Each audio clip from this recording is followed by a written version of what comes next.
Hello everyone, today we talk about the Battle of Arginusae that took place in 406 BC during the Peloponnesian War near the city of Cannae in the Arginusae Islands, southeast in this case of the islands, the island of Lesbos, so just off the western coast of Anatolia. These would be essentially today's Garib Islands. There are three: Garib, Kalem, and the promontory of Cannae, where was the island of Arginusae, seat of the city of Cannae. There isn't much there today, beautiful landscape, etc.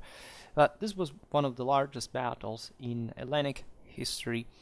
Major confrontation of 120 Peloponnesian ships against the one of the Athenians and their allies, 150. So in the battle, the Athenian fleet, commanded by 8 strategoi, right, with a joint command proper, defeated the Spartans under Callicratidas.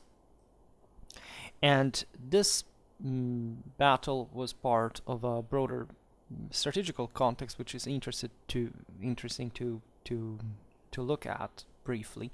Essentially, the Athenian admiral Conon had been blockaded at Mytilene, Lesbos, by superior number of Spartan forces. At that time, Conon's navy was essentially the best of Athens, where the veterans, the expert sailors were, but the Spartans were, overwhelmingly superior in numbers and managed to essentially block them. So the Athenians were warned this by one ship that managed to escape the blockade, and so they hastened in order to send a large relief by enlisting slaves and metics who were would have been granted the Athenian citizenship, right, through their service. And this was an important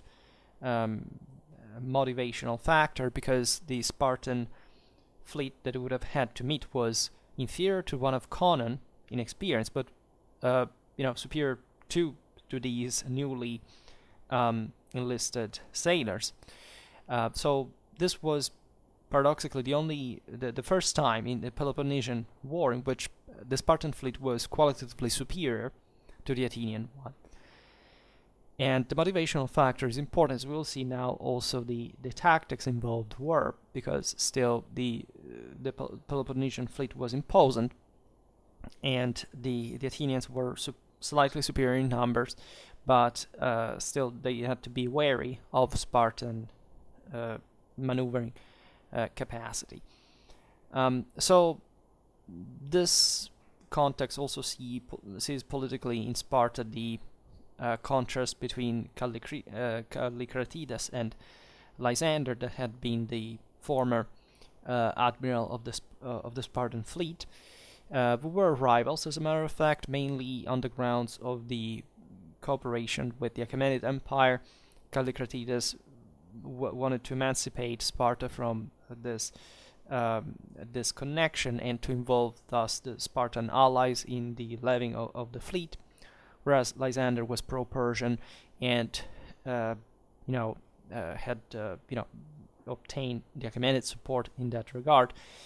And so this is part of the broader back and forth, saying this strategic situations would eventually culminate with Lysander's total victory at Aigospotamine, that we will see the following year on another occasion.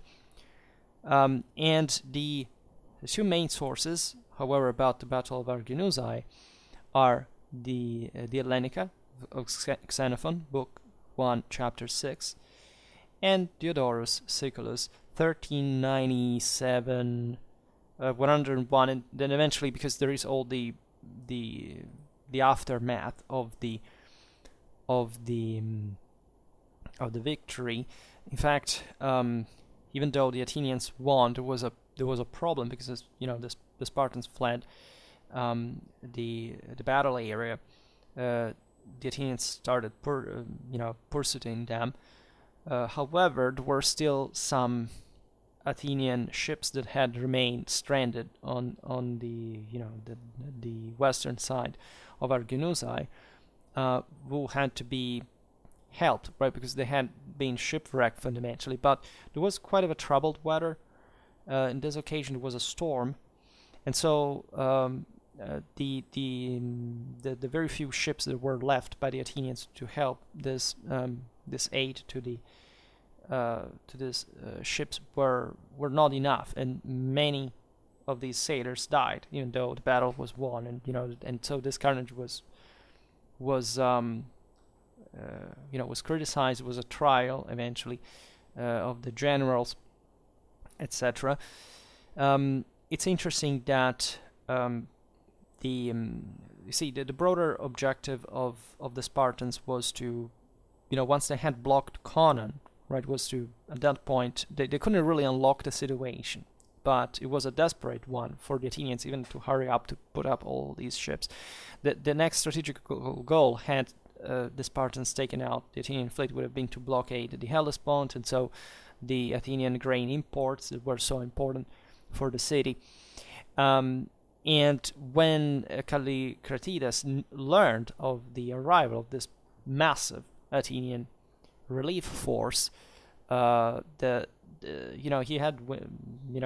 left some 50 ships at Mytilene, where Conon was kept blockaded, and he ran against the Athenians. However, and he would have liked, he had, by arriving to the place, he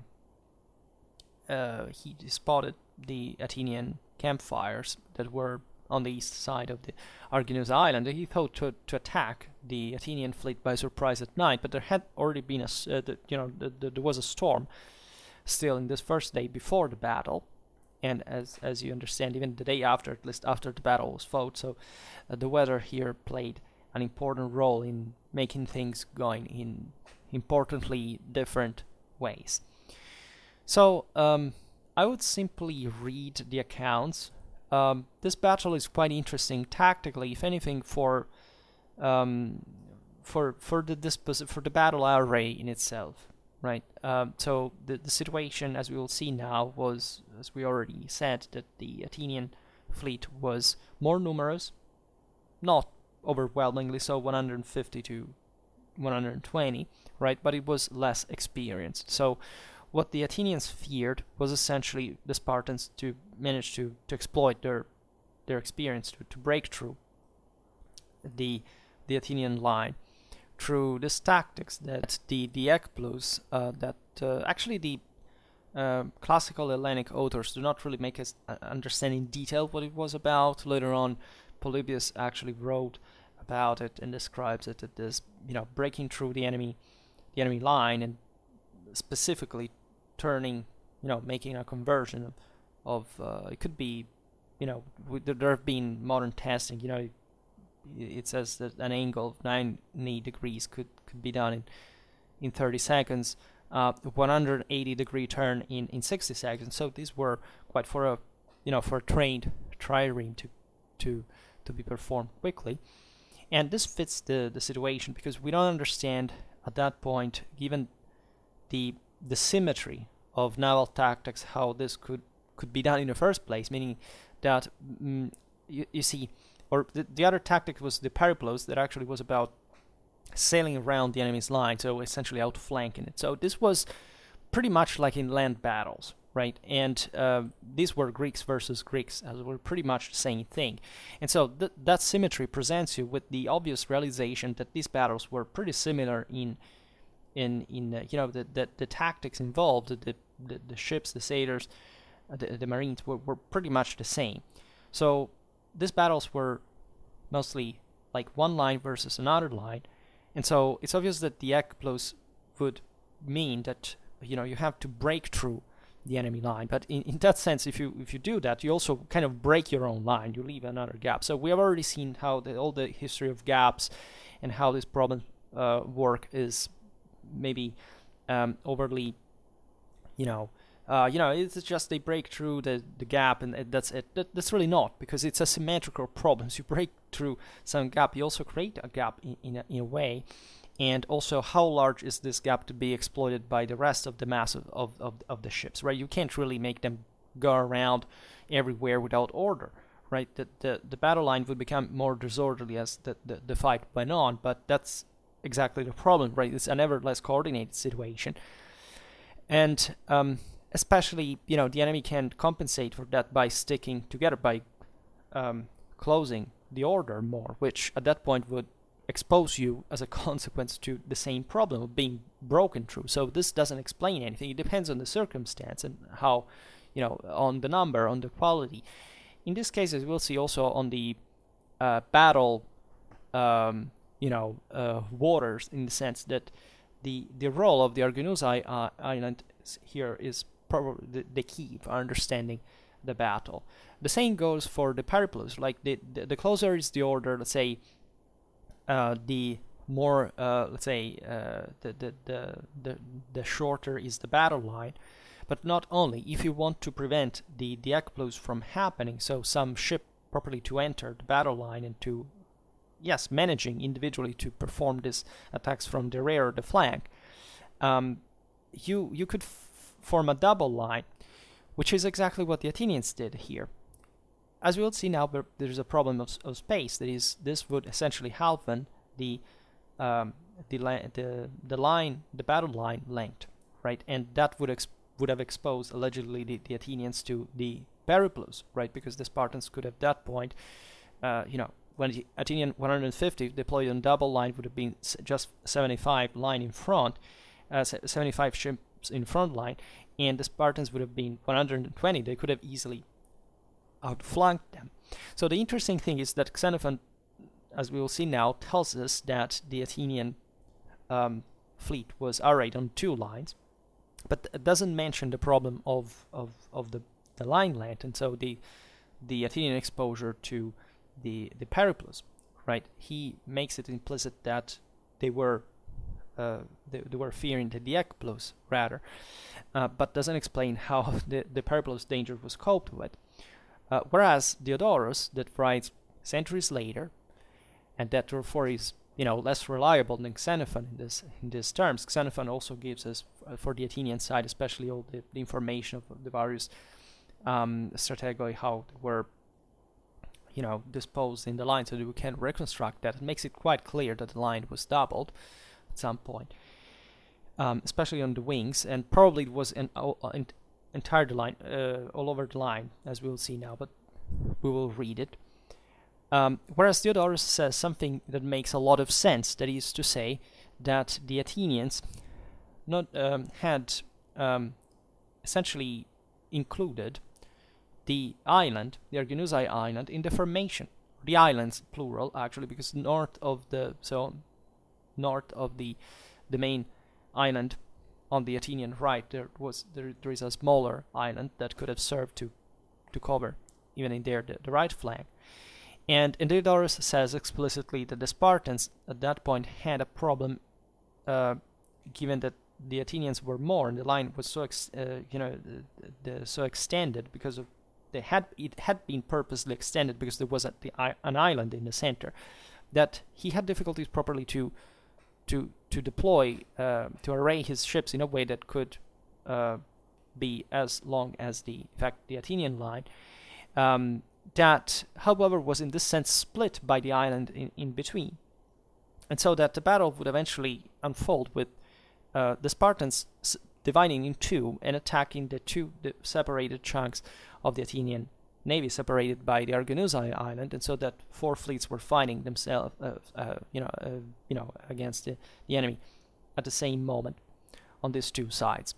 And interestingly enough, this is just for making you understand how things work when we reconstruct military history, is that I took, I have this studies that I cyclically pick to cover all the ancient, medieval, partly now modern military history, and I had one map with an explanation. Then I looked up on the internet, and I found other two maps that are different among each other and to the first one. So basically, different historians have given different interpretations to something that, in my opinion, can be resolved in the way I will explain you now, and that you can see eventually in the map that I have presented.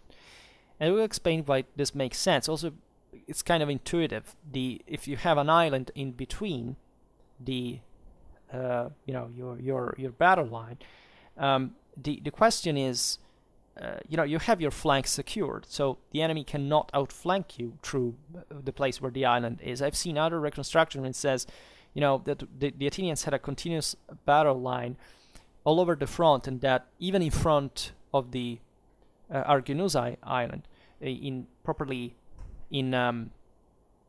the face of the Spartans. And the question would be, but why?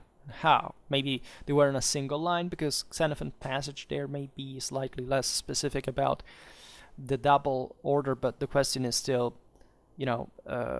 objectively, at that point, why would you even deploy even that single line in front of an island? That is something that the enemy cannot pass anyway. What would expose that if your problem is, mostly doubling the line to be stronger, to block the Ecpolus? You can't simply save space, because this island is also pretty extended. It's like 1 kilometer, right? And so Diodorus at that point would make sense by saying that the Spartans had difficulties properly to overlap with the Athenian line, because they were the ships were more, but in this sense they were still on a double line. So their front was still shrunk compared to what could have been if they had deployed properly in a single line. So I think my reconstruction, not to be immodest, but it's probably the most convincing one, right? It's the simplest also, without too many complications, and it would make sense for the situation as we have explained it now. So we start with the Hellenica from Xenophon, book 1, chapter 6, that looks also a bit at the background, and then of course we will focus mostly on the battle part.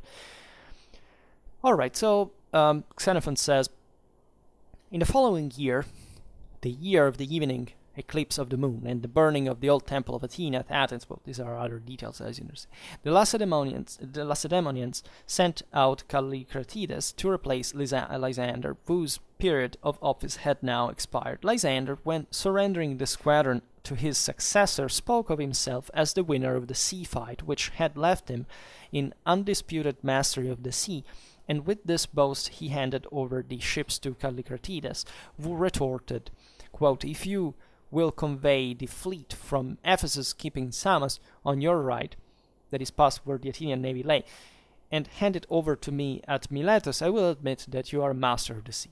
So you see the conflictuality between the two.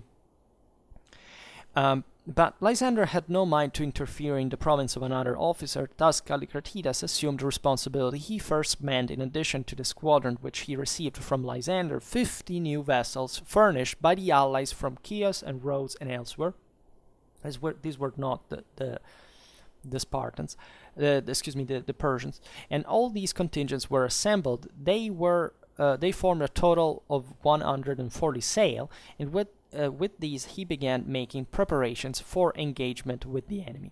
But it was impossible for him not to note the strong current of opposition which he encountered from the friends of Lysander. Not only was there lack of zeal in their service, but they openly disseminated an opinion in the states that it was the greatest possible blunder on the part of the Lacedaemonians so to change their admirals. Of course, they must from time to time get officers altogether unfit for the post, men whose nautical knowledge dated from yesterday, and who, moreover, had no notion of dealing with human beings. It would be very odd if this practice of sending out people ignorant of the sea and unknown to the folk of the country did not lead to some catastrophe. Callicratides at once summoned the Lacedaemonians to their presence and addressed them in the following terms. "For my part," he said, "I am content to stay at home, and if Lysander or anyone else claim greater experience in nautical affairs than I possess, I have no desire to block his path. Only being sent out by the state to take command of this fleet, I do not know what is left to me save to carry out my instructions to the best of my ability. For yourselves, all I beg you, in reference to my personal ambitions and the kind of charges brought against our common city, and of which you are as well aware as I am, is to state what you consider to be the best course. Am I to stay where I am, or shall I sail back home and explain the position of affairs out here? No one ventured to suggest any other course than that he should obey the authorities, and to what he was sent to do. Callicratidas then went up to the court of Cyrus to ask for further pay for the sailors, but the answer he got from Cyrus was that he should wait for 2 days. Callicratidas was annoyed at the rebuff. To dance attendance at the palace gates was little to his taste. In a fit of anger, he cried out the sorry condition of the alliance, thus forced to flatter the barbarian for the sake of money. If I ever get back home, he added, I will do what in me lies to reconcile the Athenians and the Lacedaemonians. And so he turned and sailed back to Miletus.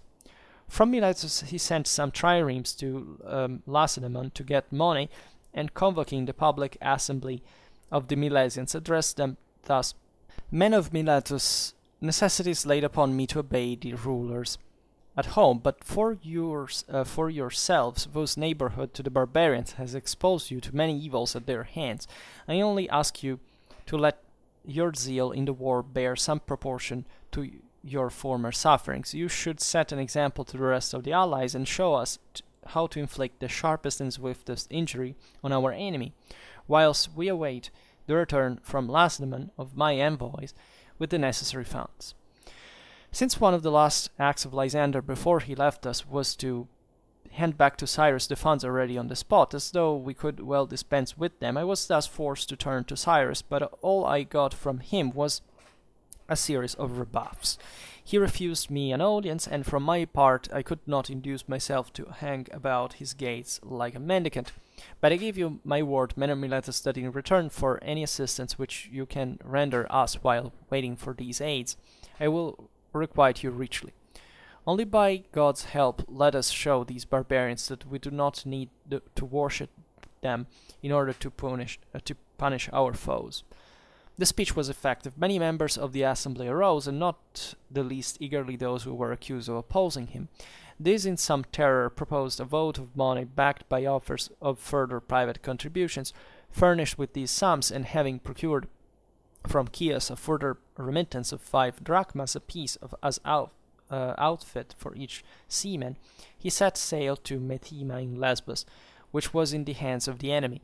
But as the Methymnians were not disposed to come over to him, since there was an Athenian garrison in the place, and the men at the head of affairs were partisans of Athens, he assaulted and took the place by storm. All the property within accordingly became the spoil of the soldiers. The prisoners were collected for sale by Callicratidas in the marketplace, where, in answer to the demand of the allies, who called upon him to sell the Methymnians also, he made answer that as long as he was in command, not a single Hellene should be enslaved if he could help it. The next day he set at liberty the free-born captives. The Athenian garrison with the captured slaves he sold. To Conon he sent word he would put a stop to his trumpeting the sea. In catching sight of him as he put out to sea at break of day, he gave chase, hoping to cut him off from his passage to Samos, and prevent his taking refuge there. But Conon, aided by the sailing qualities of his fleet, the rowers of which were the pick of several ships' companies, concentrated in a few vessels, made good his escape, seeking shelter within the harbour of Mytilene in Lesbos, and with him 2 of the 10 generals, Leon and Erycinides.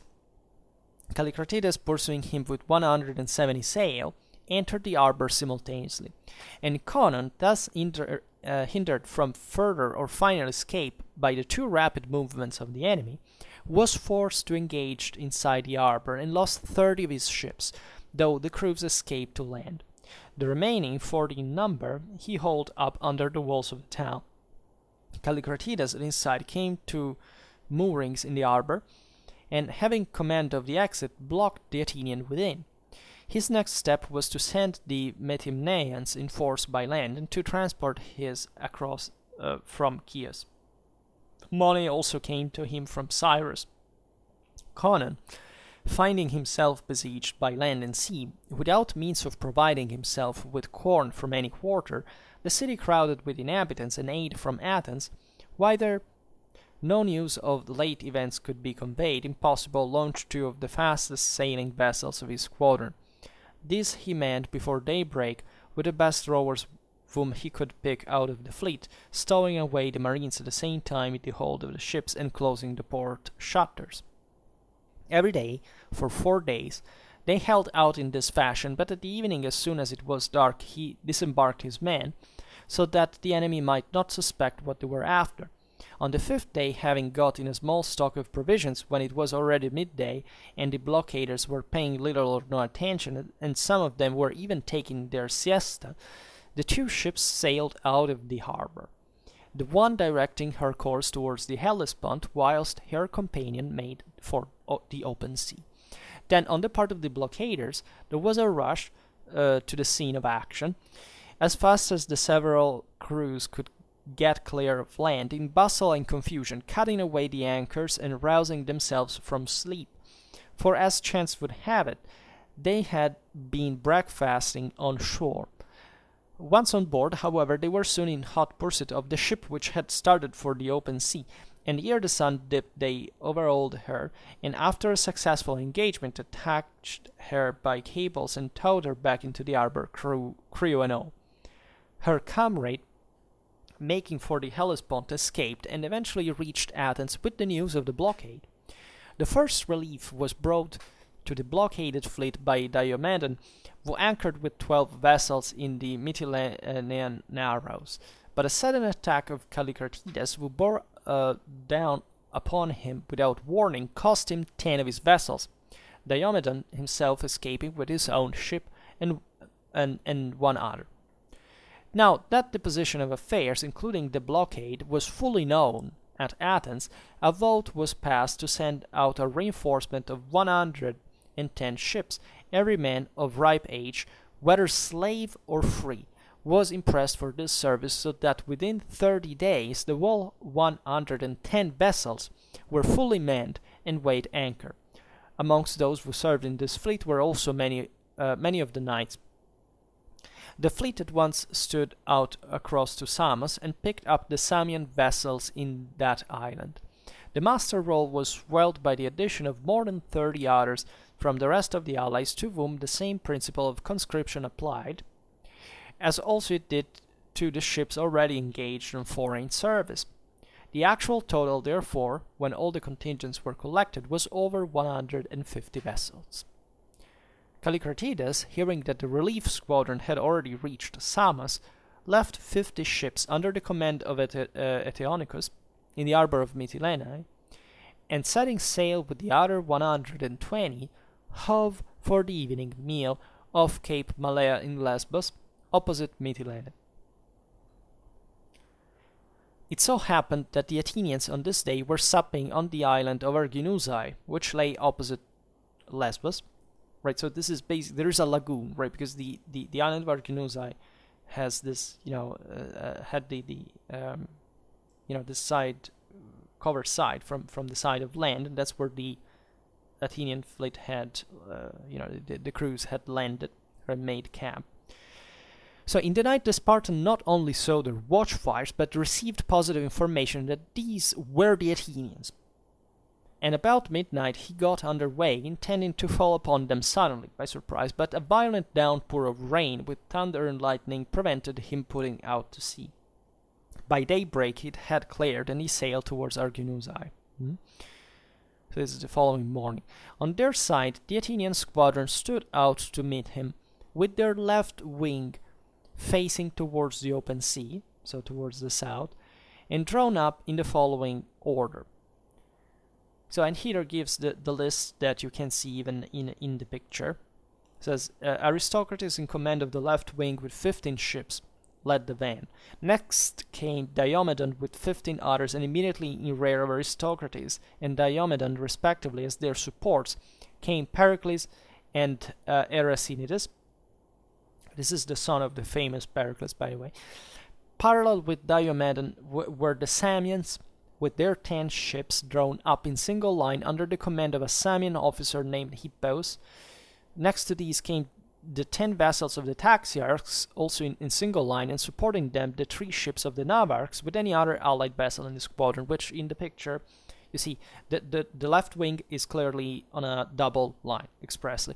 These other, the Samians with, under Hippos with the vessel of the Taxiarchs, the Navarchs, and the allied vessels, here I interpret it as if, you know, they were also in double line, because it says, with also in single line, supporting them 3 ships of the Navarchs, right? So, and with any other vessel in the squadron. So this would seem as if this, let's say, more internal part, right? Because we started from the left wing, so this is moving towards the center. Could have been in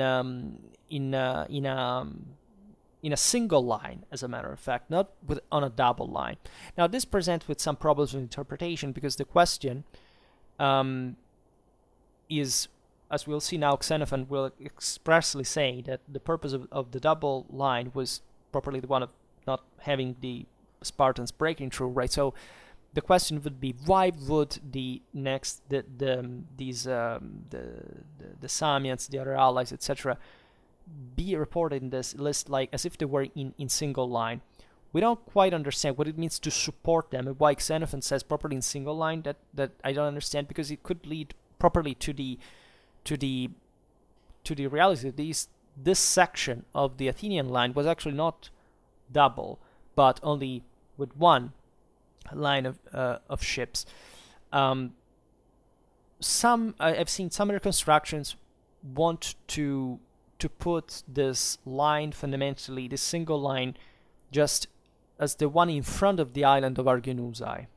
It's as if, here you don't see it in the picture that I've done it, because it's not what I wanted, but imagine the Hippias, the Samians, the Taxiarchy allies, etc. here were just not in this double line here, but let's say just as a single line in front of Arginusae, right, towards the Peloponnesian fleet. That could be something, because in theory you would say, you know, you have the island in the back, so even if the Spartans had broken through at some point, they could have maybe not have enough room to maneuver, because normally that tactic entailed in a way or another an important maneuvering capacity, because you had to make it 180 degrees if you broke through and to charge the enemy from the rear again.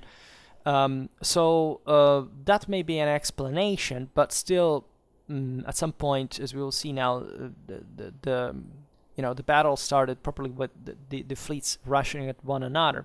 So the question is also, given that the enemy mostly rammed at that point, was it remaining, still, or not advancing more than much, just to have the island in your back, something more convenient, or wouldn't it still bring to some problem? Because you see, it's not much a matter of eventually the attack that could be waged in a perfect encircling fashion, but just the fact of breaking through, smashing through the line by at the hand of a better trained fleet, something not very good for the entire line altogether.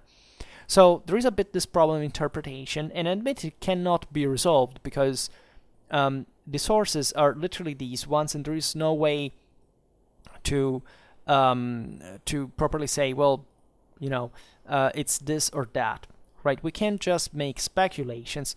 But as I was saying before, considering also that these this troops under Hippos and the allies, etc., making the count with the remaining, the left and the right wing, as we'll see now, to see a few ships, right? Something like 30 ships.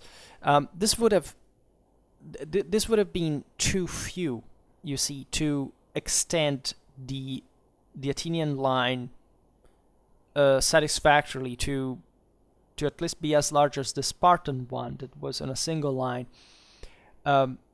considering that, as we've seen, the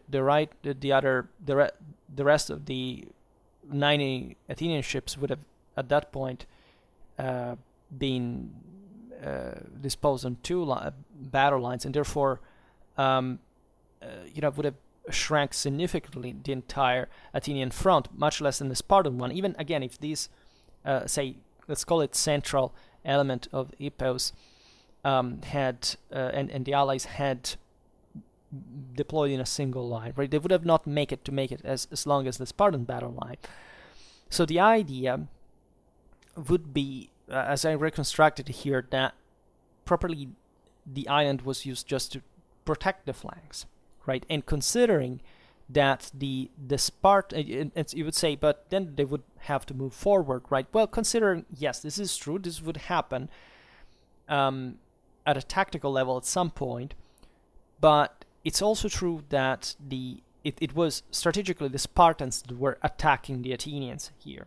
They were the ones who were coming to had to make the first move, because they were the ones who were more threatened at that point by they wanted to finish them off more directly. So the question remains: yes, the Athenians could have gained momentum just by rowing against the Spartans, perhaps without actually leaving the island at their back in depth, right?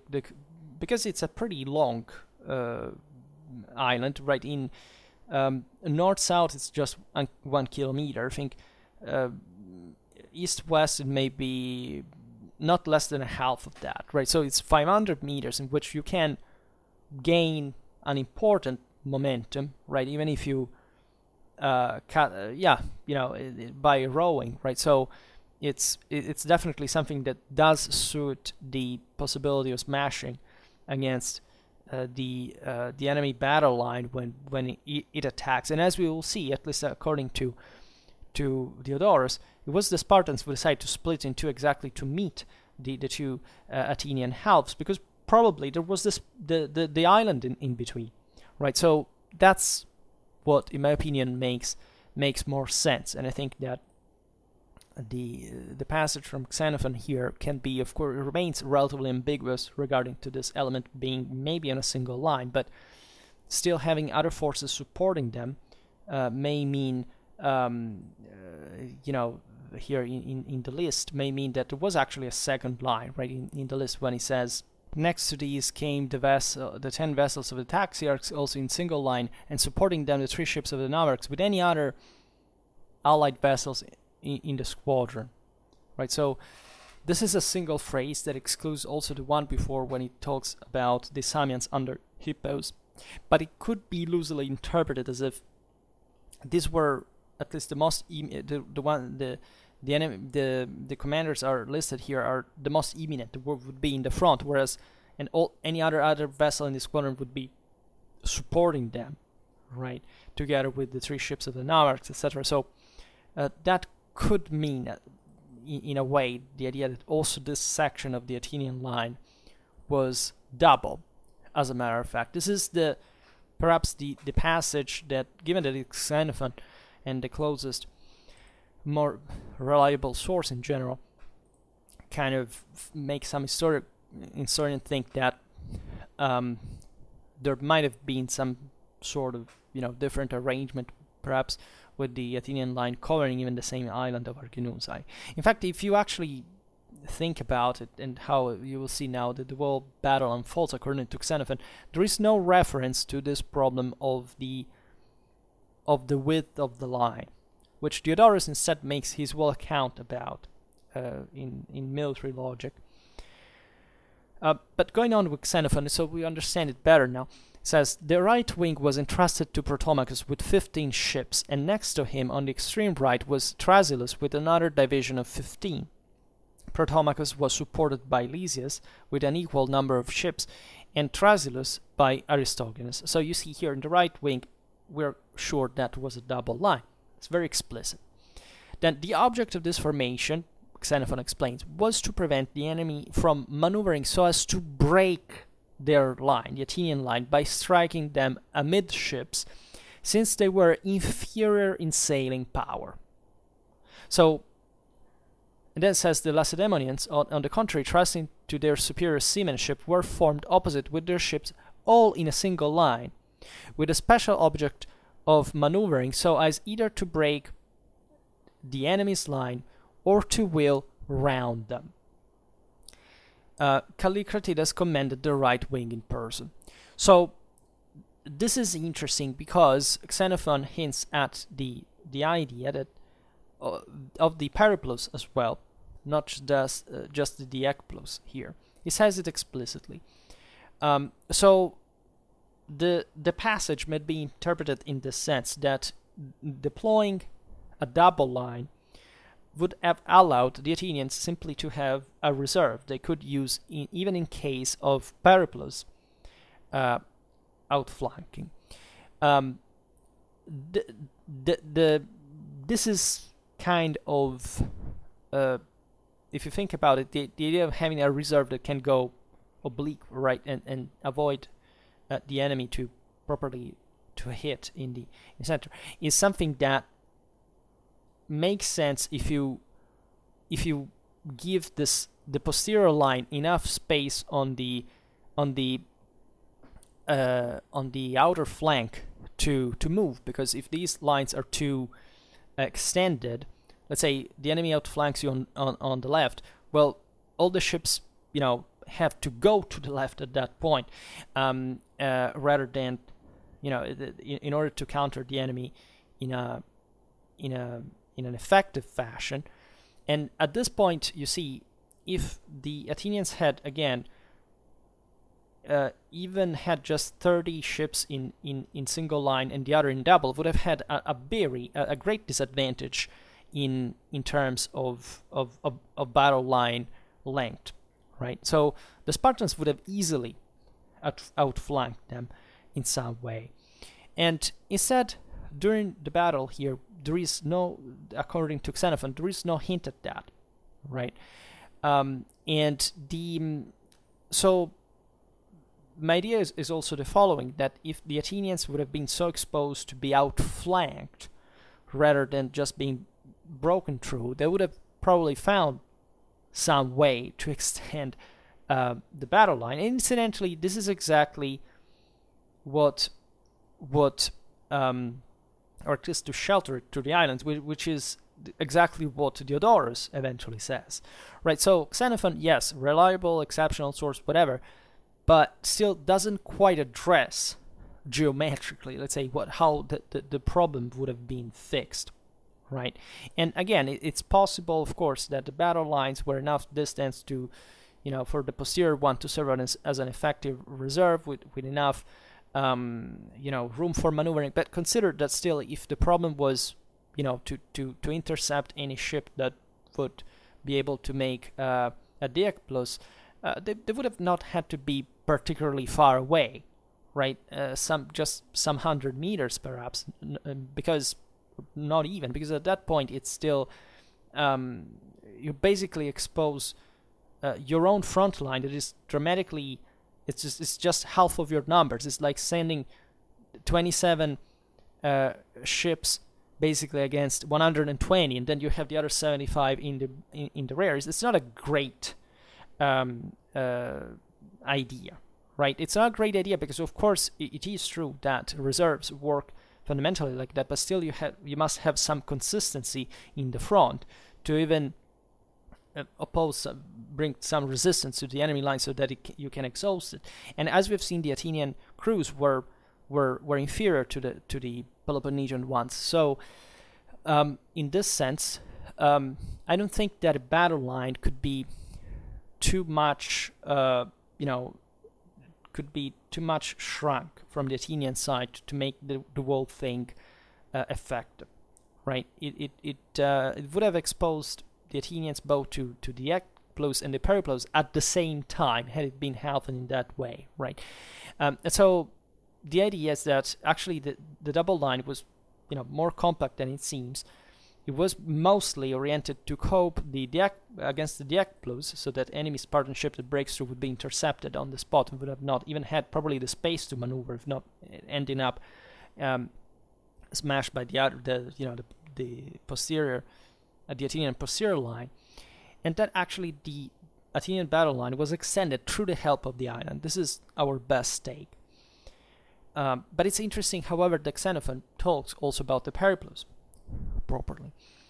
Then says Callicratidas commanded the right wing in person.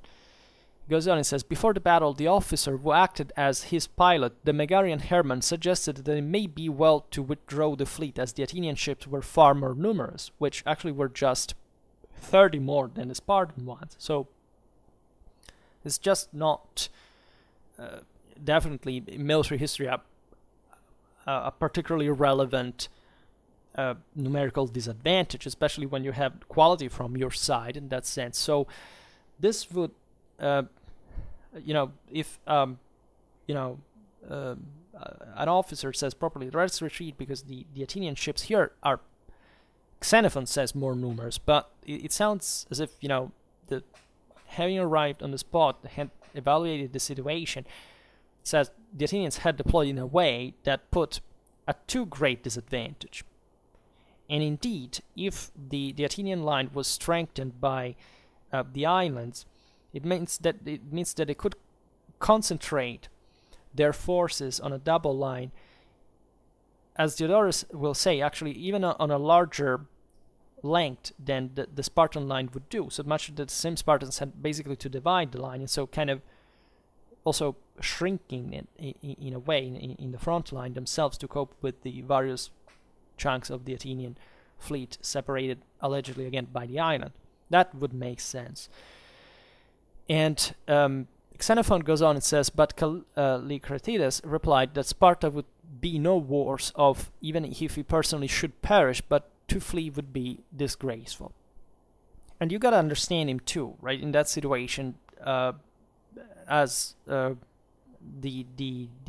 the Athenians had joined forces with Conon, at that point would have been even a greater force the Spartans would have had to cope with. So they had to be stopped, right? That was the strategic motive that would bring the Spartans to necessarily attack at this point. Of course, they could have retreated, as Hermann suggested, maybe to find a more favorable, suitable situation, location, whatever. Yes, that's also true, but still, evidently, there was some broader strategic pressure that still made it feasible, by the way, to give battle, because at the end of the day, yes, there can be these changes in tactics, but still, that are important, right, given the array, and even if these islands were located the way we have hypothesized.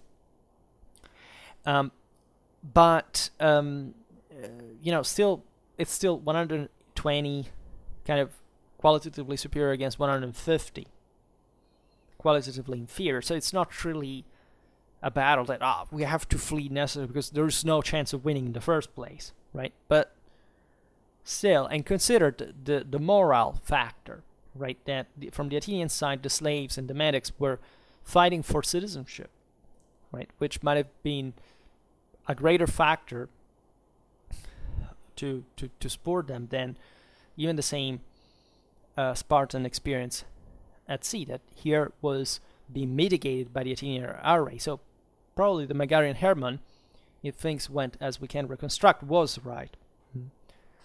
But still, you gotta understand that in warfare, the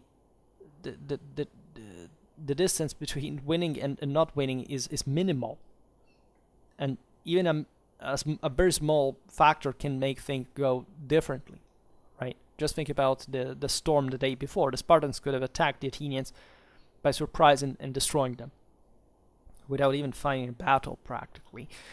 And just think even about retreating in the face of the enemy, what would bring in the Spartan morale in the rest of the campaign, right? It would have ended up being chased rather than anything, or if the voice had spread, some ship had escaped and told the ones who were blockading Conon in Mytilene that the Spartans were retreating because the Athenians were coming. It would have had a very negative moral influence on the morale altogether. So this was probably, you know, again, a very well balanced situation, much more than we think, right? Because we don't have to underestimate the Spartan capacity at this point either. Now Xenophon goes on and says, and now the fleets approached, and for a long space the battle endured, right? So it was a long engagement.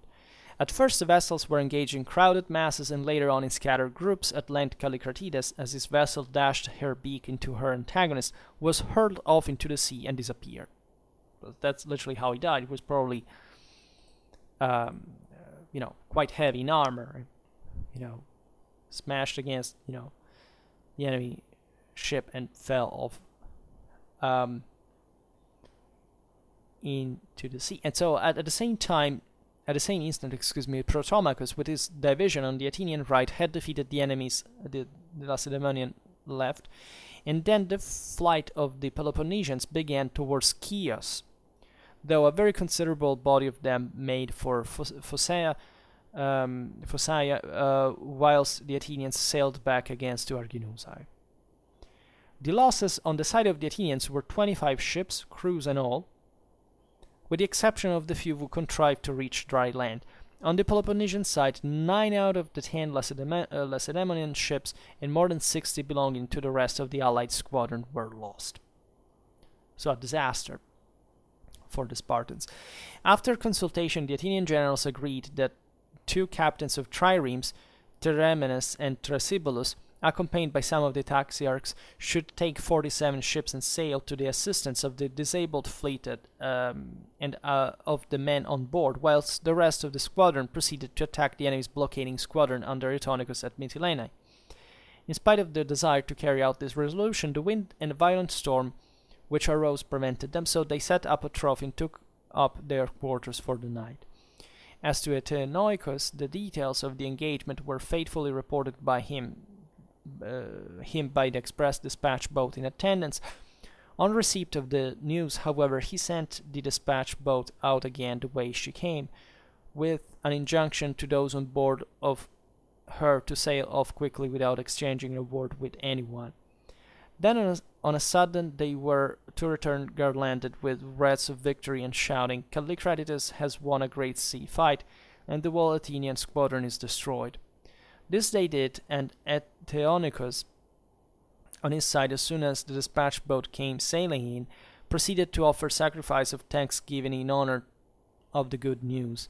Meanwhile, he gave orders that the troops were to take their evening meal, and that the masters of the trading ships were silently to stow away their goods on board the merchant ships and make sail as fast as the favorable breeze could speed them to Chios. The ships of war were to follow suit with what speed they might. This done, he set fire to his camp and led off the land forces to Metimna. Conon, finding the enemy had made off and the wind had grown comparatively mild, got his ships afloat and so fell in with the Athenian squadron, which had by this time set out from Arginusae. To these he explained the proceedings of Autonicus. The squadron put into Mytilene, and Mytilene stood across to Chios, and thence, without effecting any further, sailed back to Samos. So this is Xenophon's account. And so you understand that there is basically no other reference during the fight to any of this, the possible tactics that would be employed. Just says basically that the enemy, the ships first were compact, then they went kind of mixed up during the fight, which is normal, right? And that the Athenians lost 25 ships, and that the Spartans basically lost 9 out of 10 of their own ships plus 60 of the allies. So something pretty intense, definitely. And that's it. So again, from Xenophon we get nothing else in terms of what tactics were enacted during the battle. If not, okay, well, the standard ramming one, as we've seen. Also, Callicratidas died in because he fell overboard. Let's see what Diodorus Siculus says instead, because he is the one that has, imagine just there had been Xenophon's account historically, because for ancient history we rely on very few sources after all. So we are like, imagine we knew nothing from Diodorus. Unfortunately, we do, because he helps us dig a big deal, not just about this battle, for that matter. But imagine just from Xenophon, what would we think? Essentially, what we said before, right? That there is something that is not, and you see here how the Hellenic mindset was really set on, right? They would explain, and still how primitive this world was in general. How ancient history doesn't have quite that fully rationalized or scientific or categorical need to explain everything in detail. They would consider it, more or less that's what they thought, because you see, the Spartans surely probably wanted to outflank the Athenians had they had the possibility, right? And the way Xenophon puts it, it seems, if he lists this as an option together with the possibility also of breaking through, it's because it could be possible in theory. We just don't know by which degree it was. And why, in this sense, Xenophon would write it was just for the sake of completion, saying, still there could have been a way to because it's obvious that the maneuvers during the battle could present the opportunity of outflanking the enemy in some way, right? It would have not been, the winds may have changed. There could have been lots of things going on in that sense. It is a possibility. It's about the complexity of the system that you cannot predict. So Xenophon, in that sense, was perhaps very spot on after all. It's just that we take this account sometimes too literally to say, yes, but couldn't explicitate what you mean. They wouldn't. Right? So we have to assess this and not to be misled in this sense by our own modernistic, presumption. So let's read Diodorus. This is 1397 to, as I was saying before, what is this? 99, the battle, 100, 99, I think. Anyhow, we're reading it. While these events were taking place, the Athenians, who had suffered a continued series of reverses, conferred citizenship upon the Metics and any other aliens who were willing to fight with them, and when a great multitude was quickly enrolled among the citizens, the generals kept mustering for the campaign all who were in fit condition. They made ready 60 ships, and after fitting them out at great expense, they sailed forth to Samos, where they found the other generals who had assembled 80 triremes from the rest of the island. They also had asked the Samians to man and equip 10 additional triremes, and with 150 ships in all, they set out to sea and put in at the Arginusae islands, being eager to raise the siege of Mytilene. When Callicratidas, the admiral of the Lacedaemonians, learned of the approach of the ships, he left Eteonicus with the land troops in charge of the siege, while he himself manned 140 ships and hurriedly put out to sea on the other side of the Arginusae. These islands, which were inhabited at that time and contain a small settlement of Aeolians, lie between Mytilene and Cyme and are but a very small distance from the mainland and the headland of Canis. The Athenians learned at once of the approach of the enemy, since they lay at anchor no small distance away, but refused battle because of the strong winds, and made ready for the conflict on the following day. The Lacedaemonians also doing likewise, although the seers on both sides forbade it. For in the case of the Lacedaemonians, the head of the victim, which lay on the beach, was lost to sight when the waves broke on it, and the seer accordingly foretold that admiral would die in the fight. This is very interesting because it adds to the story effectively that the day before it was not actually a night fight that the Spartans were looking for, and that the same Athenians would have actually were actually ready to fight, but that as Xenophon says, the storm, strong winds, made made it abort, and also because, by the way, there had been this omen that from the Lacedaemonian side, that the admiral would die, as it would actually happen, and also says the head of the victim which lay on the beach was lost sight when the waves broke on it. So that properly, there was no way to look through what even was going on in order to maneuver and where to hit, etc. By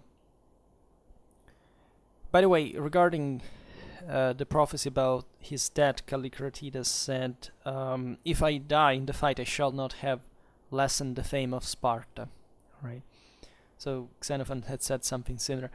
So Diodorus goes on and says, and in the case of the Athenians, Thrasybulus, their general, who held the supreme command on that day, saw in the night the following vision. He dreamed that he was in Athens and that the theater was crowded, and that he and 6 of the other generals were playing the Phoenician women of Euripides, while their competitors were performing the suppliants, and that it resulted in a Cadmean victory for them, and they all died, just as did those who waged the campaign against Thebes.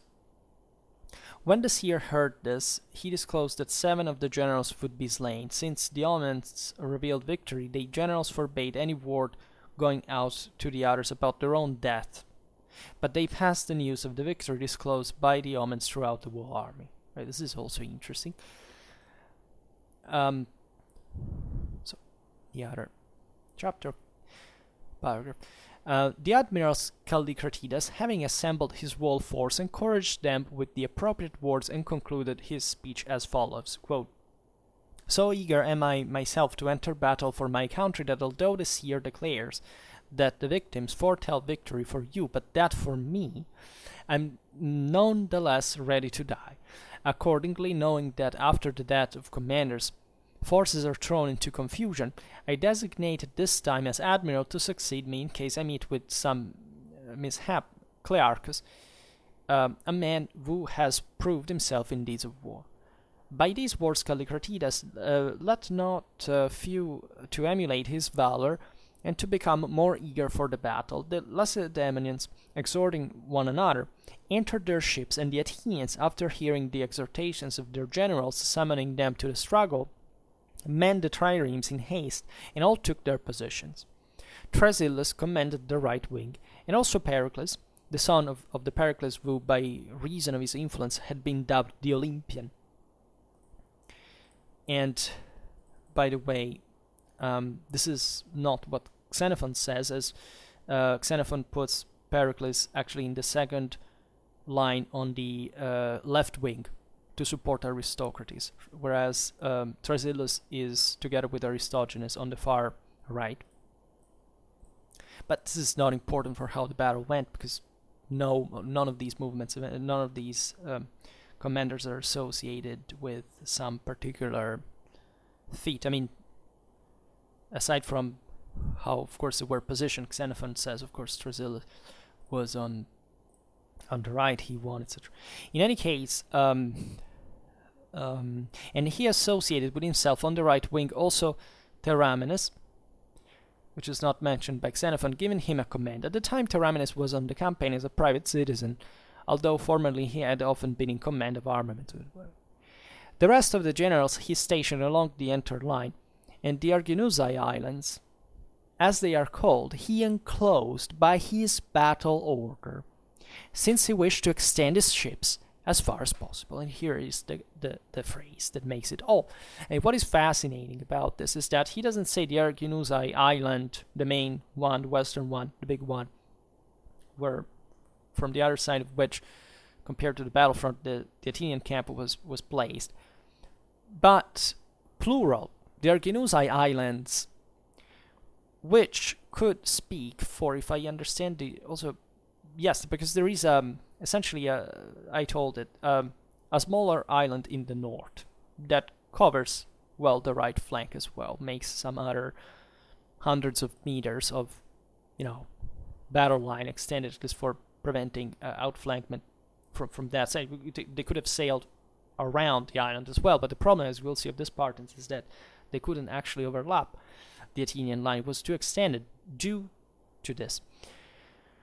And here, of course, Diodorus says that the Athenians wanted to extend their battle line as far as possible as well. So in that sense, they feared outflankment, right? As Xenophon also says that actually the Spartans wanted to do against the Athenians, and that would have been, you know, a sensible thing to do had they had enough space. So Diodorus says Callicratidas put out to sea, holding himself the right flank, and the left he entrusted to the Boeotians, who were commanded by Trasondas the Theban. And since he was unable to make his line equal to that of the enemy by reason of the large space occupied by the island, so it's reiterated, he divided his force and forming 2 fleets, fought 2 battles separately on each wing. This is very interesting because it says basically that the Boeotians were entrusted the left side under Trasondas, and this, as we will see, those were the ones that kept fighting, in fact, against the Athenian right. And the reason why there would necessarily be this split, you see, this is not just a subdivision of command. This is literally Diodorus saying that the Spartan fleet separated, so that there were 4 fleets fighting at the same time, right? Half of each fleet fighting on separated from the other against the other half of the enemy in front of them, right? So this speaks naturally of a gap in between. And how could you explain this gap if not by the island, right? If the Athenians had deployed troops also in front of the island, according this is to Diodorus, they would have, the line had been continuous. Then, as Diodorus says, if the Spartans had been properly separated into chunks, that Athenian center could have put itself in between and outflanked the Spartans from the center itself. So this is not very, the Spartans would have at least maintained a part of their line in the center, right? So this naturally is conflictual with what Xenophon says, except, let's say, in the sense that Xenophon doesn't properly talk about the islands and the thing, so that you would think maybe Diodorus made it up, and Xenophon was thinking of an entire line. We will never know at this point, but it definitely makes sense for the Athenians in this way to have both advantages, the one of the double line, that actually Diodorus here doesn't talk about, that Xenophon does, however, and an extended line that could not be outflanked by the Spartan wings. So Diodorus goes on, and since Callicratidas, we already read it about, about the split. So consequently, he aroused great amazement in the spectators on many sides, since there were 4 fleets engaged, and the ships that had been gathered into one place did not lack many of being 300. For this, the greatest sea battle on record of Greeks against Greeks, which is also interesting. Then, at the very moment when the admirals gave orders to sound the trumpets, the whole host on each side, raising the war cry in turn, made a tremendous shout, and all, as they enthusiastically struck the waves, vied with one another, every man being anxious to be the first to begin the battle. For the majority were experienced in fighting, because the war had endured so long, and they displayed insuperable enthusiasm, since it was the choicest troops who had been gathered for the decisive contest, for all took it for granted that the conquerors in this battle would put an end to the war, because there weren't just, of course, slaves and medics from the Athenian side, and the same medics might have served somewhere else, by the way. But Callicratidas, especially since he had heard from the seer that of the end awaiting him, was eager to encompass for himself a death that would be most renowned. Consequently, he was the first to drive at the ship of Lysias, the general, and which by the way Xenophon actually puts on the right Athenian wing, whereas at this point Callicratidas was on the Peloponnesian right, and so it would have faced the Athenian left, which is yet another incongruence. And however, and shattering it at the first blow together with the triremes accompanying it, he sank it. And as for the other ships, and by the way, Lysias in Xenophon's account is in the posterior line, right? Not even the front one. Anyhow, and as for the other ships, some he rammed and made unseaworthy, and from others he tore away the rows of oars and rendered them useless for the fighting. Last of all, he rammed the trireme of Pericles with a rather heavy blow, and broke a great hole in the trireme. And by the way, this is strange again, because I don't remember now if I think he had said that Pericles, he had even said that Thrasyllus was on the Athenian right also with Pericles, and now he contradicts himself, because he says now that Callicratidas was fighting on the right, so from the opposite side of the place where Pericles would have been, and here it says he managed to crush against Pericles, so it's highly unlikely that the entire battle line got messed up, so that Callicratidas went from back and forth from the extremes to the side of the line of battle. It's impossible, right? So these are mistakes, okay? And you understand from Diodorus here that he adds details. He's much more, he was surely relying on sources that we don't even know, except the ones like Xenophon that we can read. So who knows whether he was adding some details, making up stuff, or that was literally another tradition he was referring to. We don't know. In any case, even in his own account, there is this incongruence, right? It's not like a total impossibility, because he may not, but he would have agreed as an intelligent person that there was something strange going on, even if he wouldn't understand much, maybe the logic of a naval battle, which, as a matter of fact, he did in the way he explains certain things, as we'll see now. And he goes on with this thing of Pericles, because he says, last of all, he rammed of the trireme of Pericles with a rather heavy blow, and broke a great hole in the trireme. Then, since the beak of his ship stuck tight in the gap, and they could not withdraw it, Pericles threw an iron hand, which would be a grappling hook, on the ship of Callicratidas, and when it was fast and tight, the Athenians, surrounding the ship, sprang upon it, and pouring over its crew, put them all to the sword, which is the typical boarding operation. By the way, people sometimes I'm fascinated when you meet some blissfully ignorant people who believe that boarding was something, I don't know, invented just when there was the Corvus or something. In fact, we don't know how it technically happened. They had some bridges, some ladders, things like that, of course, but boarding was normal ever since naval warfare existed, right? So it was mostly about ramming, but the way you would take control of a ship was boarding, obviously, and that's how all these troops were also trained for fighting on the decks. So it was at this time, we're told, that Callicratidas, after fighting brilliantly and holding out for a long time, finally was worn down by numbers, and he was struck from all directions. So for Xenophon, Callicratidas falls overboard and drowns. Nobody finds him anymore because of that. According to Diodorus, he was fighting on the deck with the other marines, etc. He was surrounded and cut down.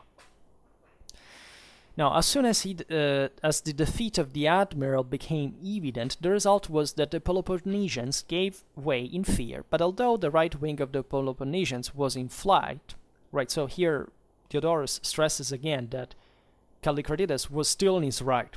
So he doesn't explain how he said that he was facing Pericles, that was on the Athenian right from the opposite side of the line. Right? It's a big hole in the narrative here, or at least a big mistake.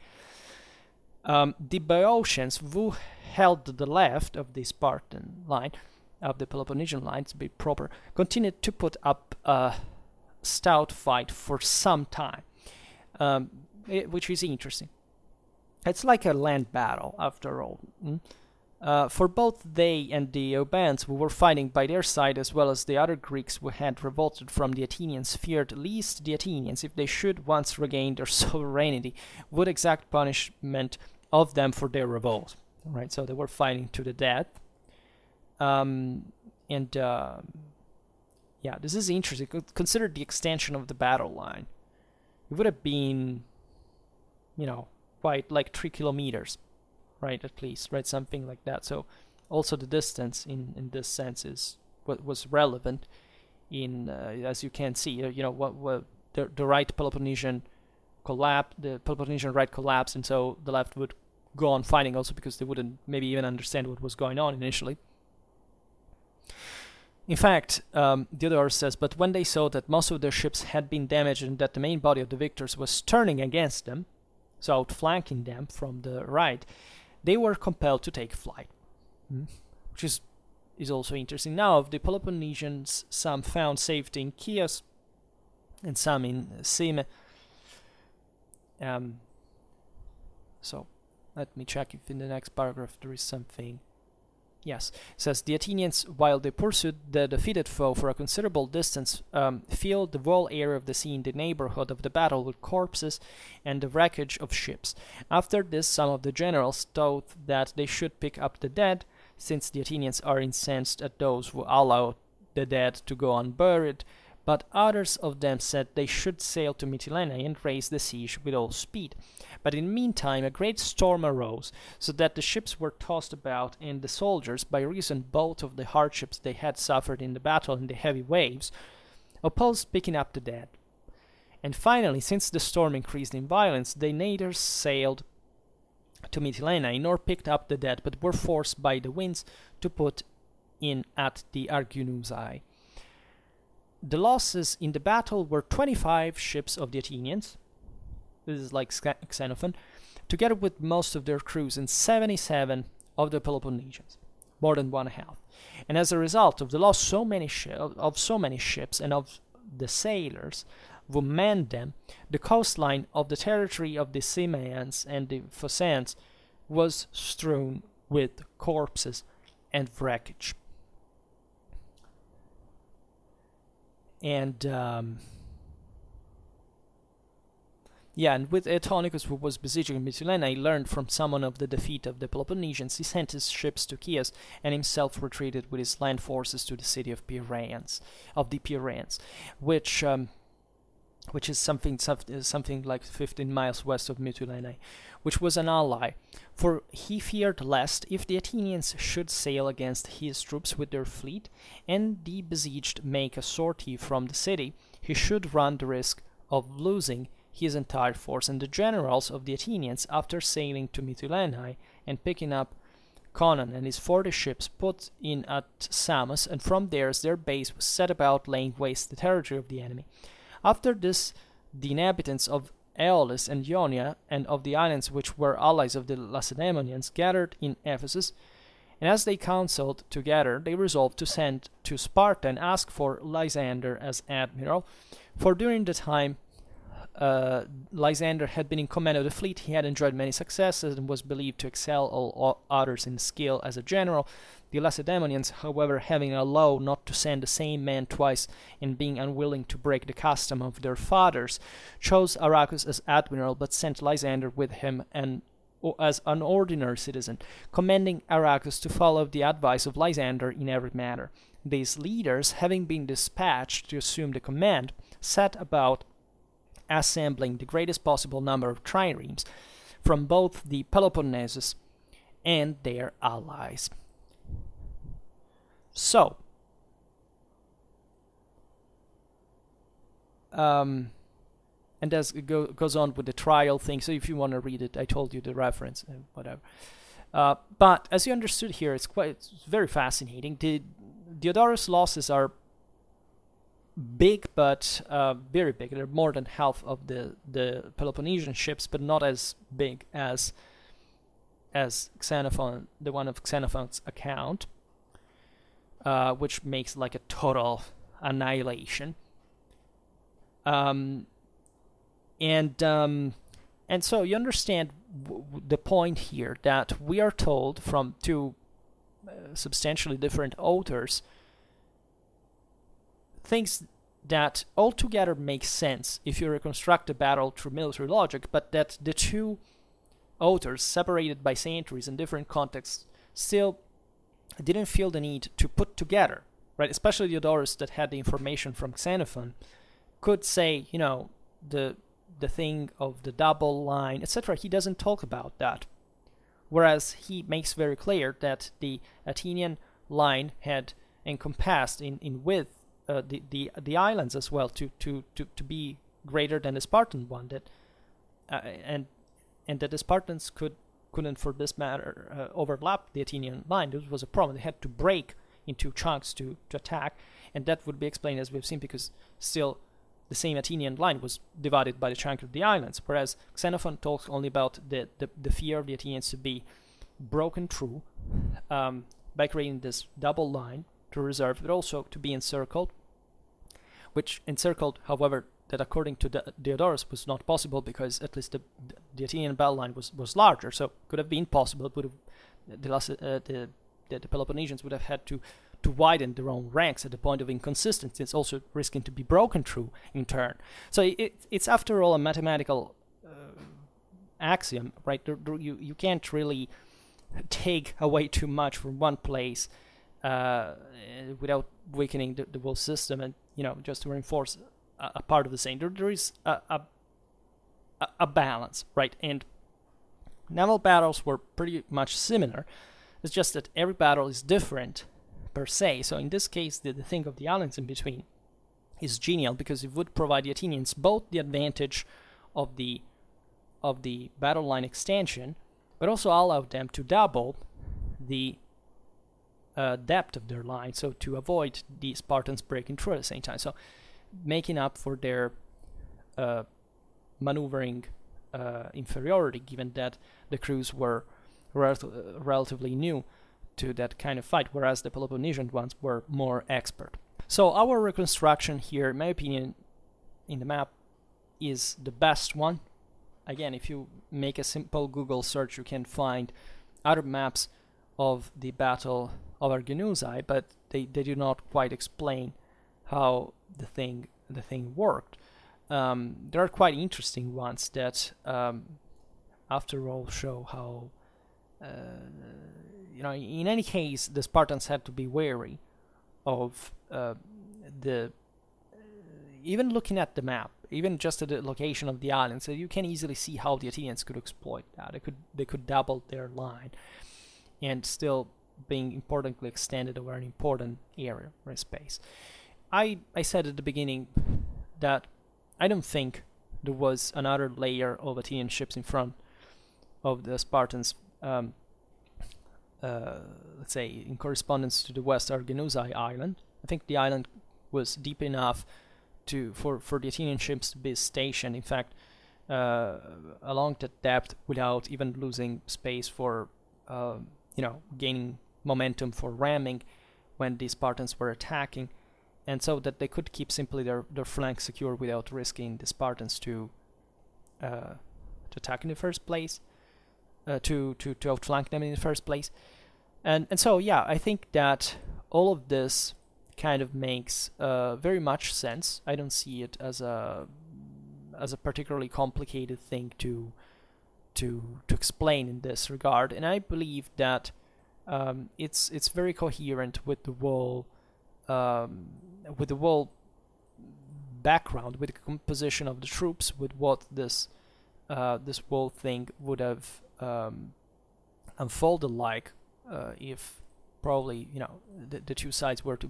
And you see, it's often drawing the map that makes you aware of the problems of the interpretation, because you can easily see where a flank would remain uncovered, what other opportunities could arise. So yeah, I personally think that this is the best explanation, and that the others have some hole in it, let's say, and quite literally, because we want to replace that with the entire island, 1 kilometer in width, and any double sense would be appreciated in a way the measure in which the Athenians managed to win this battle, which still you can never exclude, in the sense that still, even though we don't know how precisely how the battle was won, but at least how the battle was fought, at least what the outcome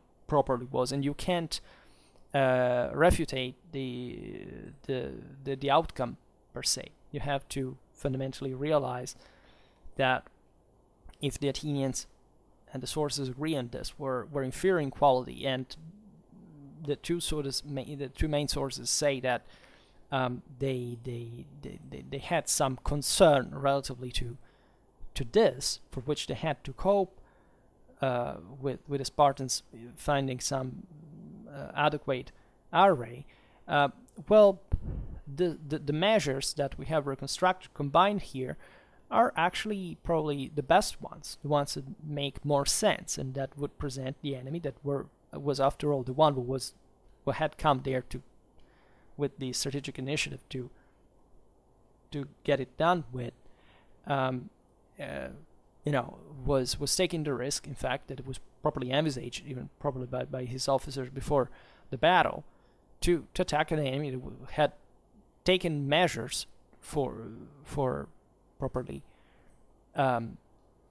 compensating for its weaknesses. And so the outcome of the battle in itself is not just the proof per se, but it's still something that we have to consider in the broader economy, I would say, of the fight for what we can reconstruct and what we are left by these sources that, as you understand, are also very insightful just per se, right? We don't have to present Xenophon or Diodorus Siculus, but I think these battles, and the way we try to reconstruct them, are very instructive, because they show you how effectively there is, you can't really, we weren't there, but if this is the only thing that we know, and there might have been another author would have said something even more interesting about that, we can see how we have properly to make an effort, not to take an interpreted effort, not to take these texts literally, or even thinking that the way we take texts literally is actually how they were thinking them while writing them, because the meanings are much more, generally much more, let's say, we would think of them as in the guise of vague, but they're actually very much more, in the sense, flexible to actually favor logic, a more let's say, precise interpretation, and that exercising, reconstructing this battle is one of the most beautiful things, in my opinion, you can do.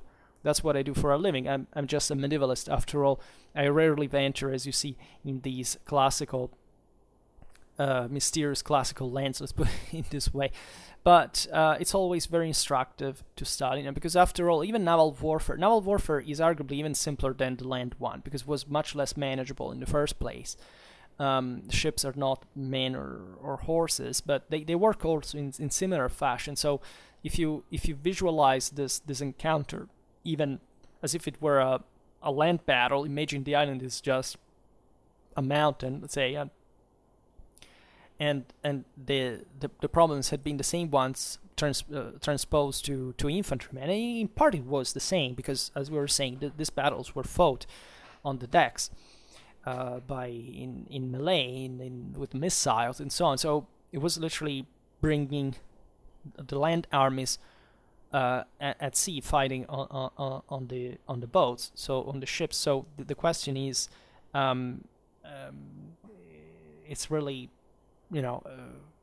you would observe the same problems in the quality, in the motivation, etc. Alright, so for today we stop it here. I just hope that you enjoyed this video. If you did, please share it, otherwise leave a like or subscribe to my channel if you're interested in my upcoming content. And for now, I thank you heartily for listening to me. I wish you a nice time and see you next time. Bye.